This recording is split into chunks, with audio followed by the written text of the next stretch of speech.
Bismillahirrahmanirrahim. Alhamdulillahi rabbil alamin. Alhamdulillahilladzi hadana lihadza wa ma kunna linahtadiya laula an hadana Allah. Asyhadu an la ilaha illallah wahdahu la syarika lah wa asyhadu anna Muhammadan abduhu wa rasuluh. Allahumma salli wa sallim wa barik ala abdika wa rasulika Muhammad wa ala alihi wa sahbihi ومن سار على نهجه واهتدى بهديه واستنى بسنته إلى يوم الدين أما بعد. Yang dihormati moderator bicara kita pada hari ini, yang dia muliakan pihak Global Ihsan, penaja majlis ilmu, muslimin dan muslimat, para pencinta ilmu sekalian. Assalamualaikum warahmatullahi wabarakatuh. Bulan 9/25 bersama dengan 3 Rabiul Tsani, Rabiul Akhir boleh juga, 1447, kita teruskan pengajian kita dalam kitab Rukun Iman. Nama kitab kita ni Rukun Iman, yang membincangkan tentang keimanan kepada Allah Azza wa Jalla secara ringkas-ringkasnya. Alhamdulillah. Kata orang, baik ringkas dari tak ada.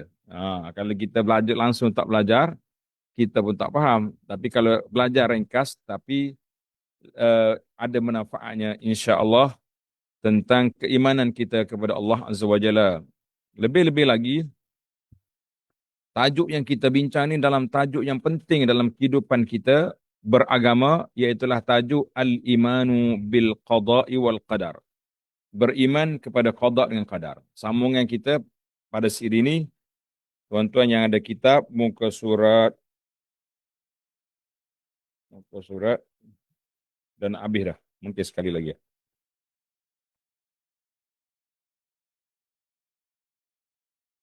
Muka surat 167. Muka surat 167. Tajuk dianya sebab-sebab yang boleh menolak qadar. Takdir ketentuan Allah Azza wa Jalla. Asbabu rad al-qadar. Jadi tajuk ni penting. Kita dah belajar takdir Allah Ta'ala tidak berubah. Kata orang, takdir tak salah alamat. Tiba-tiba ada pula sebab yang boleh menolak takdir. Bagaimana? InsyaAllah, kita ni terlalu ringkas.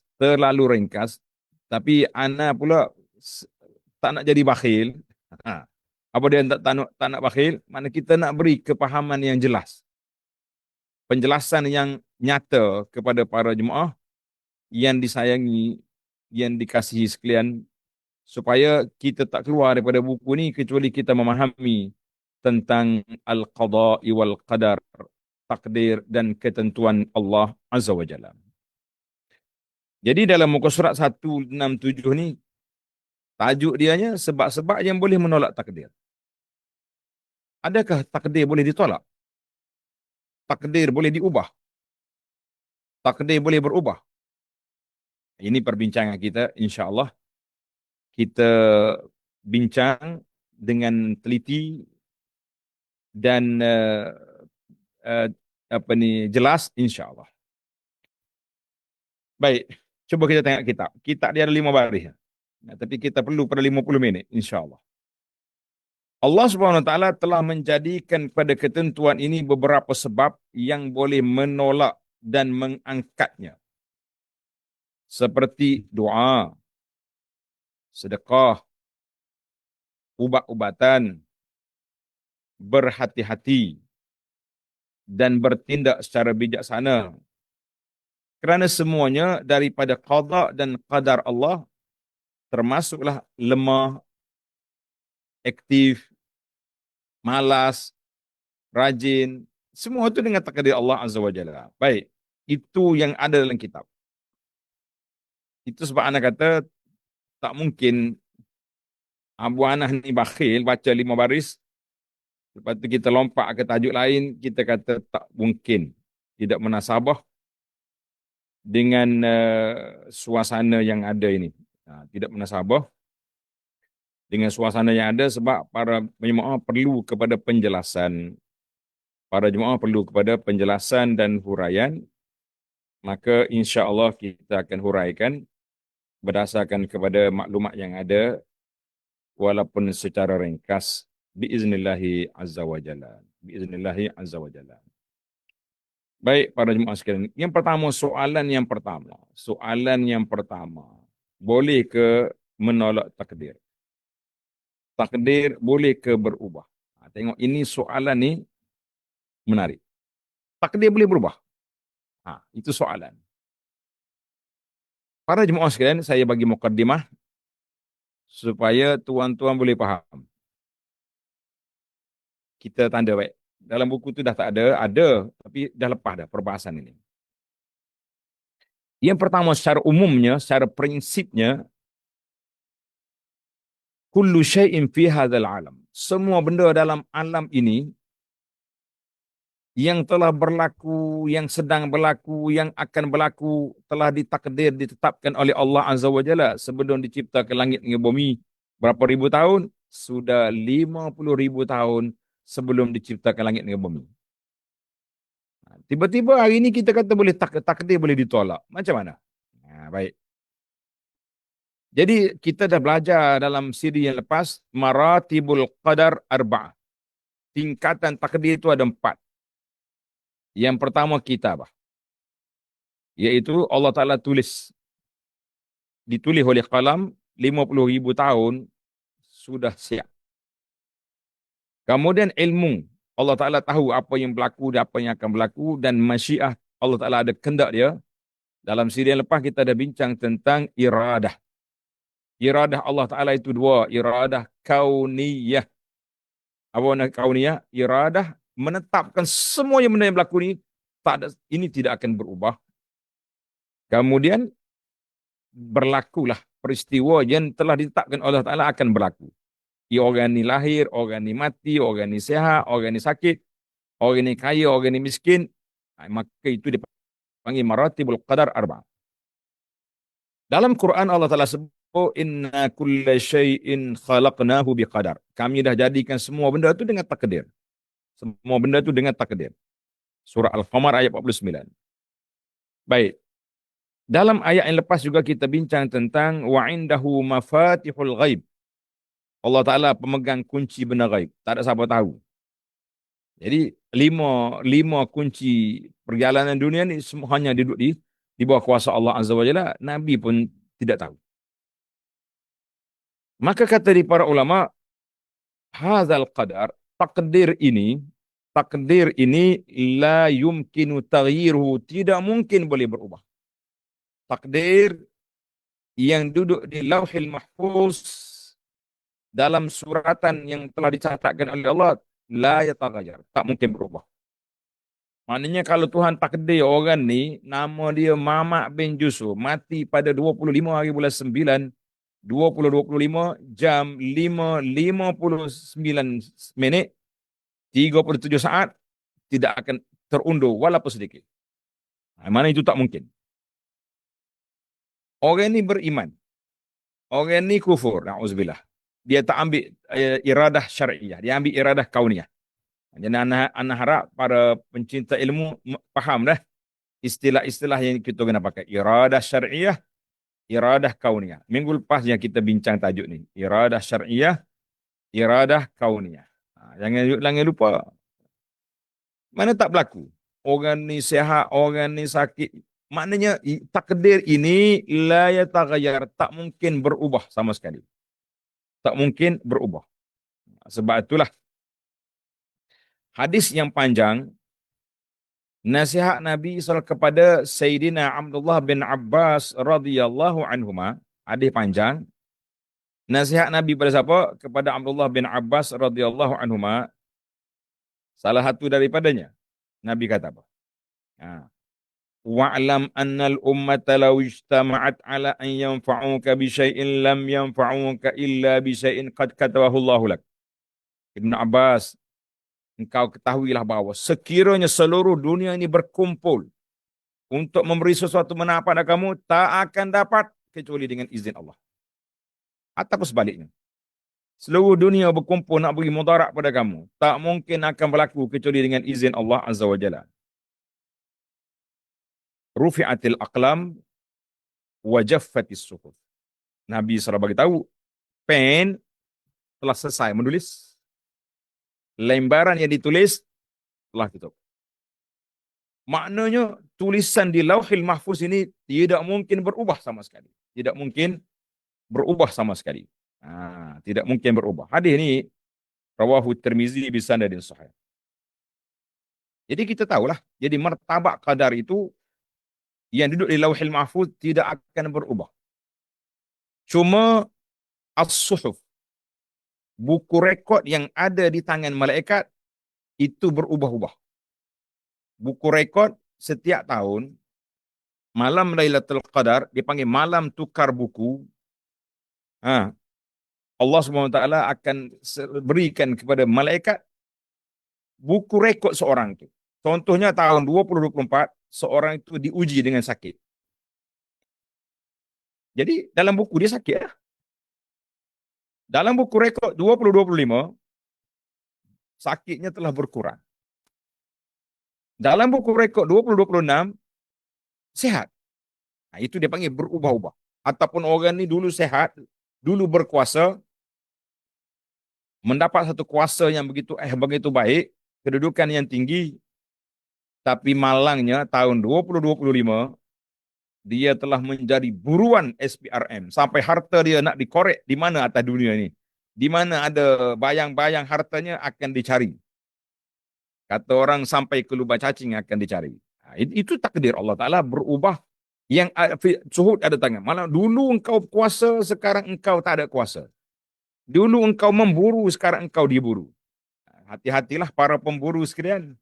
Al-ayyamu dual, hari itu silih berganti. Hari ini engkau buru orang, nanti jangan besok engkau diburu orang-orang. Itu maknanya yang ini berlaku pertukaran. Berlaku pertukaran. Maka itu dia panggil takdir berubah dengan takdir. Takdir berubah dengan apa? Berubah dengan takdir. Maknanya takdir sanawi, takdir yaumi boleh berubah pada ketika itu. Jadi kita boleh faham dari sini bahawa takdir yang ada dalam Lauhil Mahfuz tidak akan berubah sama sekali. Tetapi takdir yang ada di tangan malaikat untuk bersifat mingguan, harian, tahunan itu berubah. Sebab kita ni sehat molek hari ni. Dah janji dengan kawan nak pergi sana, tiba-tiba besok hari nak dijanjikan itu. Ambulan mari ambil dia sebab keracunan makanan. Dia masuk dalam hospital. Nak kata apa? Banyak yang berlaku kes macam tu. Keracunan ke apa benda. Yang penting, al-ahwal tataghayyar. Keadaan boleh berubah. Keadaan boleh berubah. Kita kata, ini benda yang tak boleh berubah, tak boleh berubah. Yang boleh berubah, boleh berubah. Baiklah. Kerana itu di antara benda yang pelik, perkara ini telah ditegur oleh Syekh Al-Imam Syekh Dr. Yusuf Al-Qaradawi rahimahullah. Dia tegur kepada doa yang dibaca pada malam nisfu Sya'ban. Pencinta Yasin 3 kali. Salah satu daripada doa yang dibaca iaitulah minta Allah Ta'ala ma katabta. Apa yang kau tulis di sini kau, benda yang tidak baik, hapuskanlah. Ulama kata tidak mungkin perkara yang telah ditulis itu dihapuskan, tak mungkin. Cuma yang dalam takdir dengan takdir itu banyak, itu ada. Sebab itulah doa-doa kita yang jadi acara ni, kita kena semak, sama juga lah dengan bacaan-bacaan yang menjadi acara tu. Bacaan selawat ke, bacaan apa. Jadi semua tu perlu kepada semakkan. Kenapa orang dulu tulis macam ni, kenapa macam ni. Ada kritikan yang diletak, yang diholorkan, yang disampaikan, maknanya ada perbincangan. Baiklah. Amma fi ataupun yang lain, yang lain yang kita nak sebut di sini, wa amma taghyir. Adapun perubahan yang berlaku yang di dalam suratan yang ada di tangan malaikat, wa huwa sabitun la mani'. Ini berlaku. Manakah dalil? Dalilnya hadis yang diriwayat oleh Salman Al-Farisi radhiyallahu anhu, qala Rasulullah sallallahu alaihi wasallam. Tengok hadis, tanda hadis ni. Dalam buku ni dia tak tulis, tapi ada di tempat lain hadis itu sudah ada kita bincang. Alhamdulillah. Qala Rasulullah sallallahu alaihi wasallam, Nabi kita bersabda, la yaruddul qada illa du'a. Tidak boleh menolak takdir ketetapan Allah kecuali doa. Ha. Wala yazidu fil umri illa bir. Tidak boleh menambahkan panjang umur seorang itu kecuali dia melakukan kebaikan. Ada rawahu At-Tirmizi. Dalam riwayat lain, riwayat Ibnu Majah dan Imam Ahmad daripada Sauban, la yarudul qadar illa doa. Tak boleh menolak takdir kecuali doa. Dua-dua hadis ni alhamdulillah dengan sanad yang baik, sanad yang hasan. Maka di sinilah kita nak faham hari ni, kita nak faham bagaimana kita kata takdir boleh berubah dengan takdir yang tidak boleh berubah. Kaifa wa kaifa, lagu mana, lagu mana. Jadi maka kita mengatakan bahawa takdir yang tak boleh berubah itu iaitulah takdir yang telah ditetap oleh Allah dalam Lauhil Mahfuz, yakni ma yataghayyar abadan khalas, apa ni, jaffatil aqlam wa tuyatis suhuf. Pena telah berhenti menulis, lembaran tulisan telah dilipat, maknanya sudah siap gazet. Nah, ini tak boleh lari. Yang ini tak boleh lari. Yang boleh berubah iaitulah bersifat takdir yaumi, syahri, sanawi yang ada di tangan malaikat itu berubah. Tahun ni lain, tahun depan lain. InsyaAllah, ana harap para pencinta ilmu boleh faham masalah takdir berubah. Takdir berubah. Kita tak tahu takdir kita ni, tak tahu. Kita tahu kita nak yang baik. Kalau kita kaya, kita nak sentiasa kaya, bertambah kaya. Kalau kita sihat, kita nak semakin sihat. Kalau kita berkeluarga, kita nak bahagia sampai ke surga.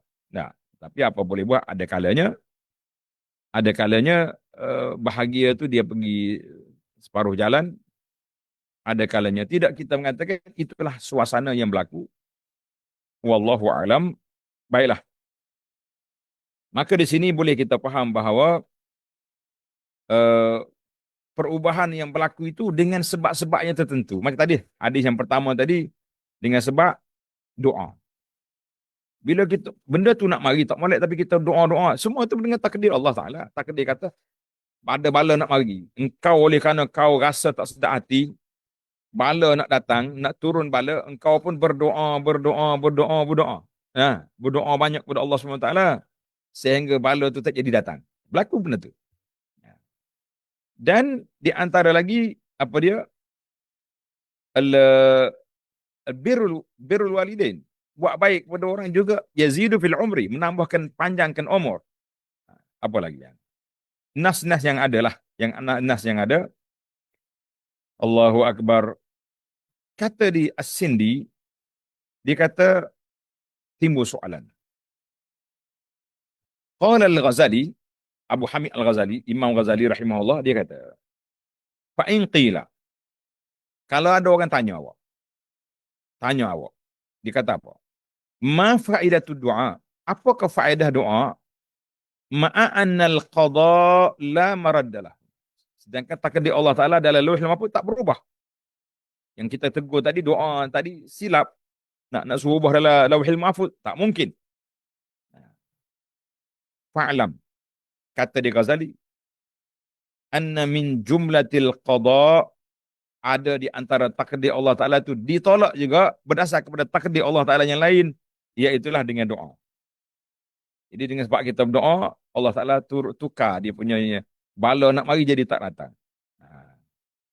Dan kita mengambil sebab. Alhamdulillah, kita kata bila kita sebab kita, orang ni akan kelaparan, tak ada makanan, tapi sebab dia tanam pokok, maka pokok itu berbuah, dia boleh hasil. Apa nak? Jadi boleh kita mengambil kira bahawa takdir Allah Ta'ala itu diubah dengan takdir yang lain, tetapi takdir itu juga duduk di bawah takdir Allah Azza wa Jalla. Takdir duduk di bawah takdir. Akhirnya dia semuanya dari bawah takdir, tetapi takdir ini berdasarkan kepada ini. Jadi manusia ni bila dia rasa tak senang, rasa rasa macam cemas. Jadi dia kembali kepada Allah. Bila dia kembali kepada Allah, takdir Allah Taala menyebabkan oleh kerana kamu doa banyak, kamu tak apa ni munajat banyak, kamu zikir banyak, maka tak datang bala. Jadi takdir yang asal itu tidak mari. Tapi semua itu takdir dengan takdir. Boleh pahamlah tu, insya-Allah. Baiklah. Di antara senarai pendek yang disebut oleh ulama akidah tentang al-asbabus syar'iyyah. Tulis ni pelajar tulis. Al-asbabus syar'iyyah. Sebab-sebab syarak, amalan-amalan yang boleh menolak takdir. Semua itu dengan takdir Allah, tapi kita kena buat benda ni. Bila kita rasa cemas, kita kena buat benda ni. Yang pertama, ad-du'a.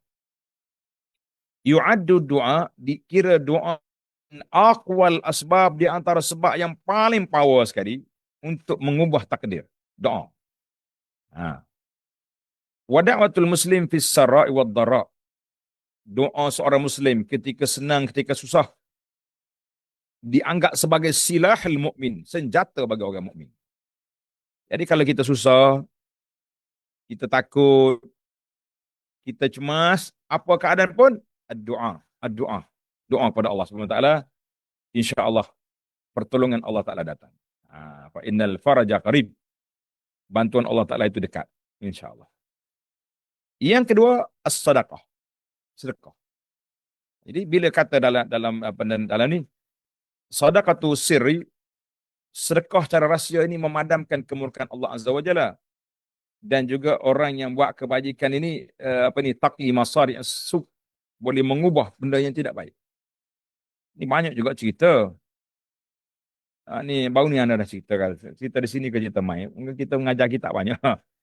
Cerita waktu Abdullah bin Mubarak, Syekh Salaf ni, orang tanya dia ni sakit tak sembuh-sembuh. Sakit dia tak sembuh. Tak sembuh. Dia sakit dia qurh, luka macam kudis, tak sembuh. Jadi dia pun pergi jumpa seorang syekh, tuan guru. Dia kata, syekh, saya sakit ni sembuh ni, tak ada ke? Saya tak tahulah apa ke Allah Ta'ala nak takdir saya. Penyakit ni bawa mati ke boleh tu. Jadi syekh kata, takdir Allah SWT ni kita kena ubah dengan takdir juga. Jadi itu di antara takdir, kata dia. Tadi anda sebut tadi, tak sebut, dia panggil takdir yang pertama tadi. Takdir yang pertama yang dikira tak berubah tu dia panggil takdir mubram.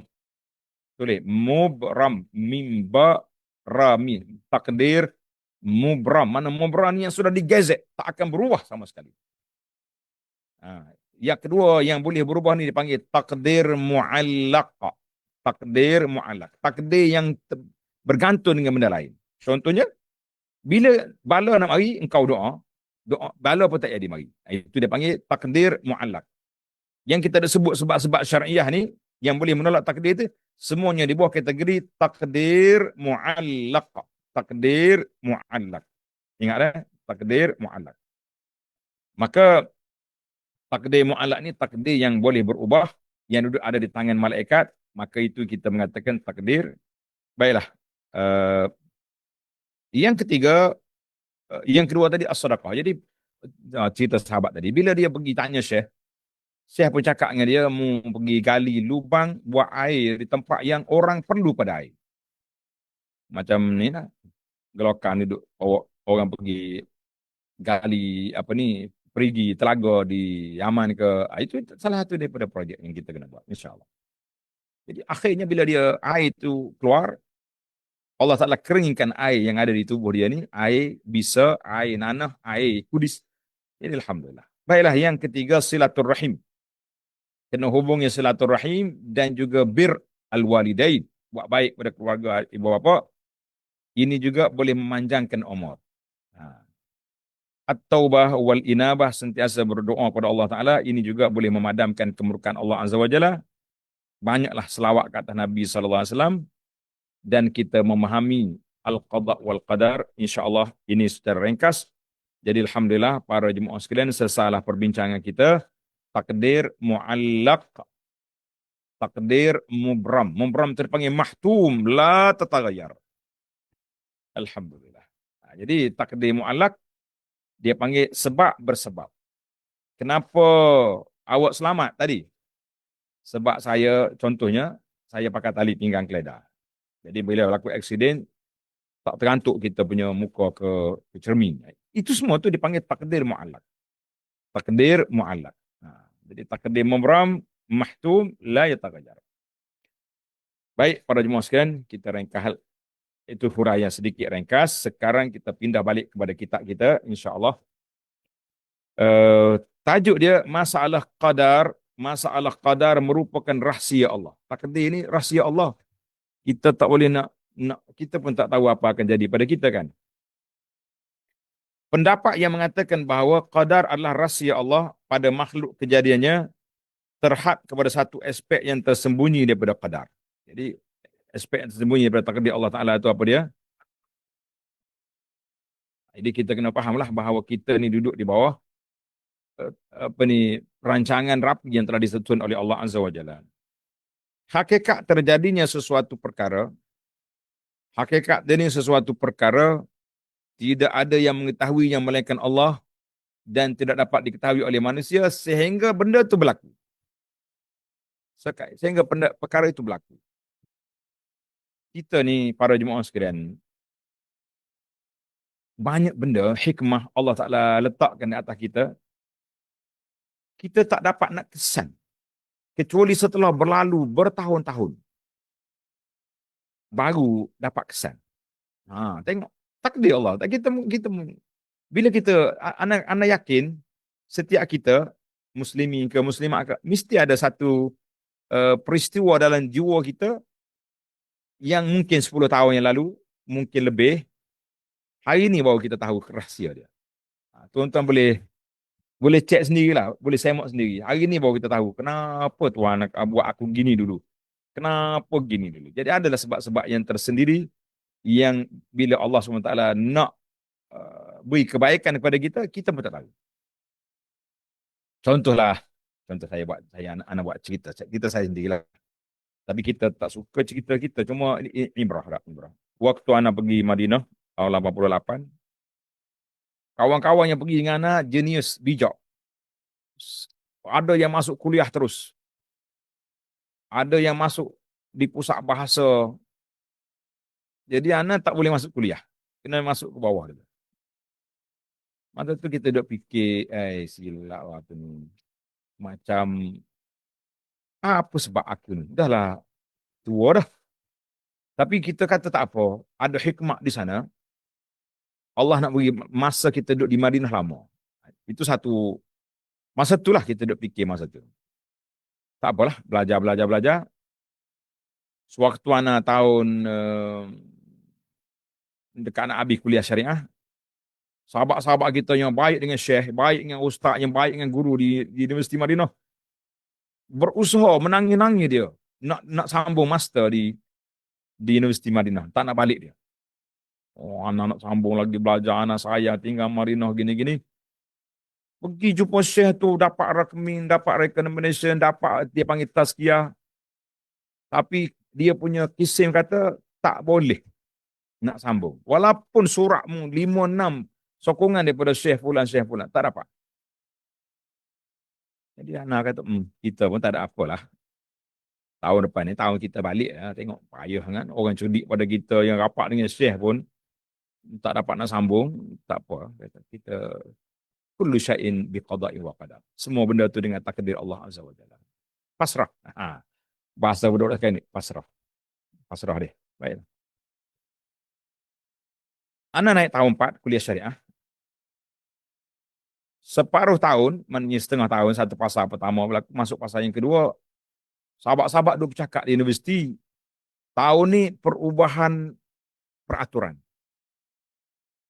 Dia akan kira untuk sambung master ni berdasarkan kepada merit negara. Berdasarkan kepada negara. Kalau orang Malaysia, Indonesia, maka kita tidak berlawan di antara pelajar sama pelajar yang jenis-jenis, no. Kita berlawan dengan negara. Mana kalau Malaysia tak ada orang minta, saya seorang minta, saya dapat. Indonesia sama. Masya Allah, tabarakallah. Ketika di akhir tahun pengajian, kita duk bersedia nak balik dah. Tak bersedia nak balik, sungguh. Rasa lepas makin hari makin tak cukup ilmu ni. Nak balik kan nak mengajar apa kata kita tak ada ilmu, takut nak balik gitulah. Takdir Allah Taala tiba-tiba Dr. Mahmud Kedah hafizahullah taala wa na'afa bihi al-Islam wal muslimin, memang seorang yang sangat baik membantu pelajar-pelajar Malaysia di Madinah. Masa tu dia kata entah tuasil dia rasa, kata insya-Allah. Mau nak sambung belajar, master? Nak. Ayah qadim. Dia ambil borang isi. Kita pun ambil borang isi dengan penuh ketakutan lah, sebab kita akan lalu interview yang cukup menakutkan. Sampai 1 jam tanya bahagian luar Arab saja macam mana. Macam-macam lah dia punya interview dengan Arab, bukan main-main. Isi-isi borang, alhamdulillah nama kita dipanggil untuk masuk interview. Lapisan pertama lepas. Jadi selepas daripada Allahu Akbar, selepas daripada dapat tu baru anak sujud syukur, kita kata Masya Allah, Tabarakallah. Rahalu ashabi, sahabat-sahabat saya yang datang masuk kuliah tu balik belakang. Aku yang duduk kat bawah dulu, rupanya menunggu takdir. Tengok. Menunggu takdir, tahun yang saya nak masuk tahun akhir kuliah ni, berlaku perubahan sistem daripada perebutan kepada kota negara. Jadi alhamdulillah rezeki kita duduk. Lepas tu sambung PhD pula. Tak apalah, itu yang penting kita kata tuan-tuan dan puan-puan, husnuzan billah.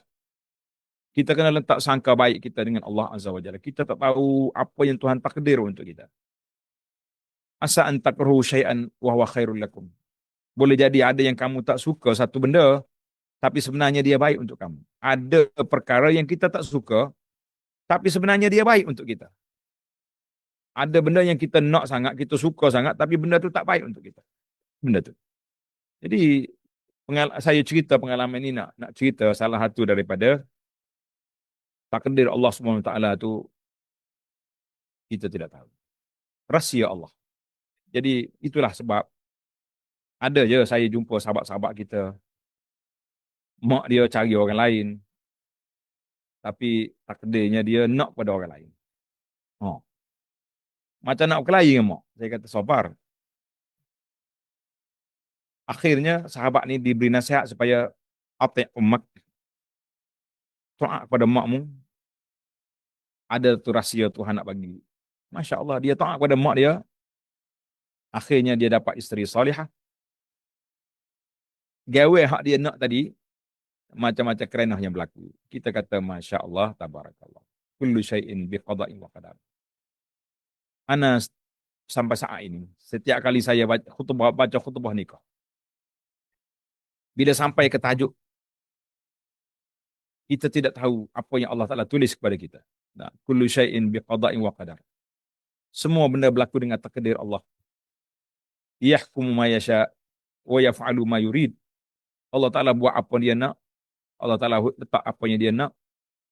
Nah, hari ini baru kita pastikan bahawa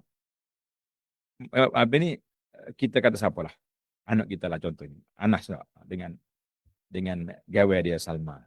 Bila kita angkat khutbah itu baru kita tahu. Hari ini barulah kita confirm takdir Allah Subhanahu wa ta'ala, orang ni jodohnya orang. Kalau cakap bergawe, ada yang bergawe daripada sekolah rendah lagi. Tahu bergawe? Berkapal lah apa ni. Bercita-cinti lah. Cita monyet ke cita apa tak kira lah. Tak? Cita dinasur ke cita apa tak kira. Jadi ada orang ni bercinta daripada sekolah menengah masuk universiti. Last kali tak jadi. Tak kahwin dengan itu, kahwin dengan orang lain. Itu kita kata takdir Allah. Sebab tu di antara perkara yang kita tak nak kesan, takdir ini rahsia Allah Subhanahu Wa Taala. Bila kita tahu, apabila berlaku. Tengok. Jadi semua benda, beberapa contoh depan kita contohnya, Allah Ta'ala tak beri hidayah kepada mana-mana orang ni. Maka orang itu dalam kesesatan yang begitu sesat. Ada orang dapat hidayah. Ada orang yang belajar agama dari kecil. Tapi malangnya, channel yang dia belajar itu tidak membesarkan sunnah Nabi SAW. lebih kepada mengagungkan guru, ta'assub tu ta'assub sekali sampai ketua, dia duk main ta'assub pada guru, dia tidak ta'assub pada dalil. Tengok. Ini kita rugi kita. Ada orang yang Allah Ta'ala beri, nah, dulu dia tak belajar agama, tapi sekali dia belajar agama, dia dapat guru yang mementingkan dalil ni, oh dia kata dia selesa hidup sekarang. Sebab semua amalan dia ada paksi, ada tampak. Orang Kelantan kata ada tunggul yang dia boleh, mana kau ambil ni? Qala sallallahu alaihi wasallam. Sekian. Mana kau ambil ni? Abu Bakar, sahabat buat. Mana yang kau? Jadi kita ada tempat. Jadi kita tak tahu apa yang berlaku. Maka semua yang perkara di sisi Allah Ta'ala, apa yang Allah Ta'ala tentukan, ada rahsia, ada hikmat. Cuma kita sebagai seorang hamba perlu meneliti, perlu mengkaji, perlu lihat kepada apa yang ditetapkan oleh Allah Azza wa Jalla supaya kita dapat yang terbaik insya-Allah. Baiklah. Sebab tu Nabi kita larang kalau orang suka bercakap tentang takdir ni, idza zuqiral qadar fa'amsiku. Apabila disebut tentang takdir ketentuan Allah, maka tahanlah diri daripada berucap mengenainya. Jadi kalau kita benda tu dah berlaku, dah. Benda tu takdir Allah Taala. Tapi kita nak attack lagi, nak marah lagi. Kita kena akun dan kita kena terima bahawa ini adalah satu ketetapan Allah yang Allah Taala tetap takdir pada kita. Tapi sebelum terjadi tak ada siapa tahu. Sebelum terjadi tak ada siapa boleh mengaku ini takdir Allah, ini takdir. No. Ba'dal al-wuqu', setelah berlaku barulah kita kata itu takdir Allah Azza wa Jalla. Baik, mana Nabi kita larang duduk baloh tepat bercakap tentang takdir kuat sangat ni, macam pokok qadariyah tu, jabariyah. Hadis ni rawahu at-Tabarani bisa kata Iraqi hasanat dia hasan. Manakala perbincangan masalah qadar dari sudut lain, iaitu dari segi penjelasan hikmahnya yang sangat besar. Kita nak main nak pertikai takdir itu tak boleh, tak usah cakap. Tapi kalau kita nak cari hikmahnya yang sangat besar, martabaknya, darjatnya, dan kesan-kesan beriman kepada qada dan qadar adalah diharuskan untuk menjelaskan kepada manusia dan mengetahuinya, kerana qadar adalah salah satu daripada rukun iman yang mesti dipelajari dan diketahui tentangnya, sebagaimana yang telah dijelaskan oleh Rasulullah sallallahu alaihi wasallam ketika menjelaskan rukun iman kepada Jibril. Bila selesai daripada Jibril tanya Nabi, interview Nabi sallallahu alaihi wasallam, Nabi beritahu kepada sahabat lepas itu, hadza Jibril atakum yu'allimukum dinakum. Jibril datang ajar kepada kamu tentang agama kamu. Maknanya kita ni beriman dengan takdir Allah Ta'ala ini satu keimanan yang besar. Baiklah para jemaah sekalian, kita berpindah kepada hukum berhujah dengan takdir. Hukum berhujah dengan qadar. Boleh ke tak boleh kita berhujah dengan takdir? Jawab dianya, Allah Ta'ala mengetahui semua yang akan berlaku. Ia adalah perkara gaib yang tidak siapa mengetahuinya kecuali Allah. Semua manusia jahil mengenainya. Kita tak tahu. Kita dibelah-belah belakang. Oleh itu, qadar tidak boleh dijadikan hujah oleh sesiapa. Tidak harus bagi seseorang untuk meninggalkan amalan dengan alasan bergantung kepada ketentuan yang telah ditentukan. Kenapa tak solat? Kalau tu hari raya aku nak di syurga lah. Solat tak solat pun. Tak boleh. Qadar tidak boleh dijadikan hujah oleh sesiapa, sama ada ke atas Allah atau ke atas sama makhluk. Sekiranya seorang boleh menjadikan qadar sebagai hujah bagi perbuatan jahatnya, maka tidak ada orang zalim yang boleh dikenakan hukuman. Tidak ada orang kafir yang boleh diperangi. Tidak boleh dijalankan hukuman dan tidak boleh menahan seorang daripada melakukan kezaliman. Maka ini adalah suatu kesesatan yang jelas, memudaratkan agama di dunia dan juga di akhirat. Macam mana? Kenapa awak mencuri? Kita tangkap seorang pencuri contoh kita. Kenapa awak mencuri? Cik, jangan marah saya, ini takdir Allah. Oh, takdir. Nah, kita lari laju 200 km sejam, tepat 60. JPJ tanya, kenapa lari laju? Sorry cik, takdir Allah Ta'ala. Laju pula sampai kat situ. JPJ kata, yalah. Ini takdir Allah Ta'ala. Dia bagi surat saman, bayar 500. Sebab apa? Laju sangat. Takdir Allah. Ana selalu bergurau ya. Ana kata, kalau orang berhujah dengan takdir benda yang tak betul, senang ya. Dia mencuri, lepas tu dia dakwa dia curi ni sebab takdir Allah. Lepas dia cakap tu, kemudian dia tumbuk kepala dia. Tom bagi. Aduh, dia kata. Celaka kau, kenapa tumbuk aku? Kita kata, sorry bang, takdir Allah. Baru dia tahu. Sorry bang, takdir Allah. Kenapa? Allah Ta'ala takdir aku tumbuk kau hari ni. Tengah dia nampak dia nak marah lagi, bagi sebiji lagi. Pom, pula. Alik ni pula. Kenapa pula? Satu lagi takdir baru datang. Nampak dia lawan lagi, sepak pula dengan lutut. Kenapa ni? Takdir yang ketiga. Habis ha. Jam lah kita nak kerja apa semua takdir belaka. Itu tidak boleh. Tidak boleh berhujah di atas maksiat dengan takdir. Kenapa kau pergi buat benda tak baik ni? Takdir Allah. No. Katakanlah kepada mereka yang berhujah dengan qadar, kamu tidak mengetahui dengan yakin sama ada kamu ini ahli syurga atau neraka. Kalau kamu mengetahuinya dengan yakin, nescaya kami tidak akan menyuruh atau menegah kamu melakukan apa-apa saja. Tetapi beramallah, semoga Allah Ta'ala memberi taufik kepada kamu agar menjadi ahli syurga. Jadi kita tak boleh nak berhujah seperti itu, tidak boleh sama sekali. Kata setengah sahabat sewaktu mendengar perbicaraan tentang qadar, kami bukanlah orang yang lebih baik dalam berijtihad daripada saya. Kamu bukanlah orang yang lebih baik berijtihad daripada saya. Sebab Nabi SAW tentang qadar, jadi bila Nabi sebut, semua kita ni duduk di bawah takdir Allah Azza wa Jalla. Ketika itu sahabat mari tanya, ya Rasulullah, afala nattaqid? Boleh ke tidak kita serahkan urusan kita ni kepada Allah semata-mata? Boleh ke tidak kita serahkan urusan kita ni kepada Allah semata-mata? Boleh? Nabi kata, la. I'malu fakullun muyassarun lima khuliqalah.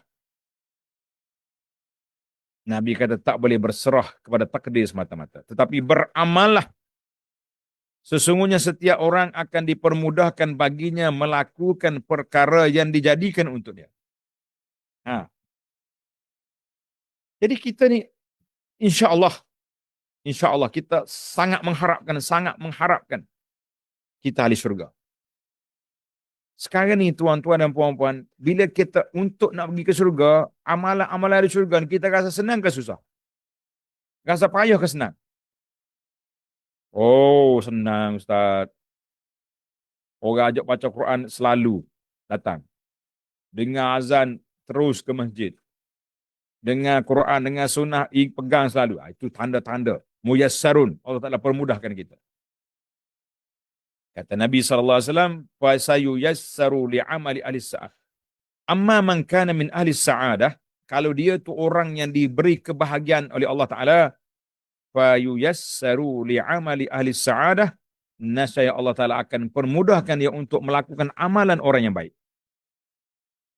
Wa amma man kana min ahli syaqa, kalau dia tu ditulis orang yang tidak baik, tak juru, tak molek, fa yuyassaru li amali ahli syaqawah, maka ditulis baginya orang yang celaka.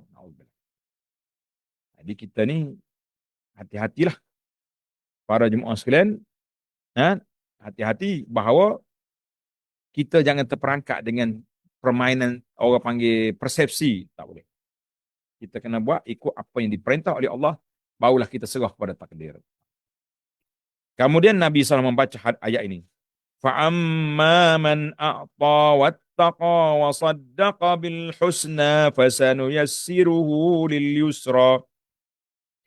Adapun orang yang memberikan apa-apa yang ada padanya ke jalan kebaikan dan bertakwa. Dia sedekah, duit dia ada, dia infak. Dan dia membenarkan dengan yakin akan perkara yang baik, maka kami akan memberikannya kemudahan untuk mendapat kesenangan surga. Jadi itu maknanya hadis Nabi tadi tafsir ayat. Wa amma man bakhila wastaghna wa kadzdzaba bil husna. Sebaliknya orang yang bakhil daripada berbuat kebajikan dan merasa cukup dengan kekayaan dan kemewahannya serta dia mendustakan perkara yang baik, fasanu yassirhu lil usrah, maka sungguhnya kami akan memberikannya kemudahan untuk mendapat kesusahan dan kesengsaraan. Surah Al-Lail ayat 5 hingga 10. Hadis ini rawahul Bukhari wa Muslim. Jadi disitulah para jemaah sekalian, alhamdulillah tamatlah perbincangan kita untuk petang ini, iaitulah qada dengan qadar. Takdir itu ada dua, ingat balik, takdir ada dua, dia panggil qada mubram. Itu tak boleh berubah sama sekali. Itu yang telah ditulis oleh Allah dalam Lauhil Mahfuz. Yang kedua qada muallaq, ini yang bergantung dengan kerja harian kita. Pagi lain, petang lain. Pagi sihat, petang sakit. Petang sakit, esok sihat. Jadi itu perubahan-perubahan yang berlaku harian. Dan kemudian kita tak boleh berhujah dengan takdir, sebab takdir itu rahsia Allah Ta'ala, kita tak tahu apa yang terjadi.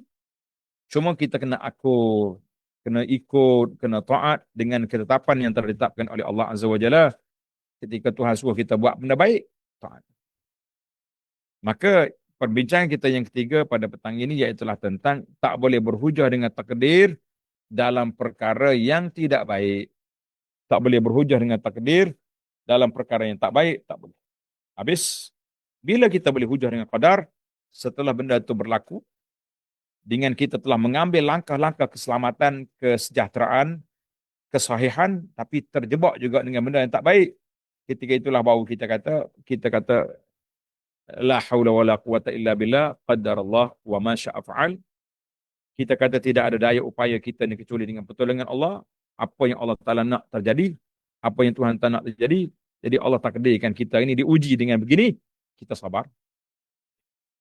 Kalau diuji dengan benda-benda yang tak baik, dengan maksiat, kita kembali kepada Allah, bersimpuh di hadapan Allah Azza wa Jalla untuk minta maaf, untuk minta ampun, untuk minta Allah Ta'ala pulih balik keadaan kita, hubungan kita dengan Allah, daripada tak baik, daripada lara kepada baik, kepada orang panggil tenang.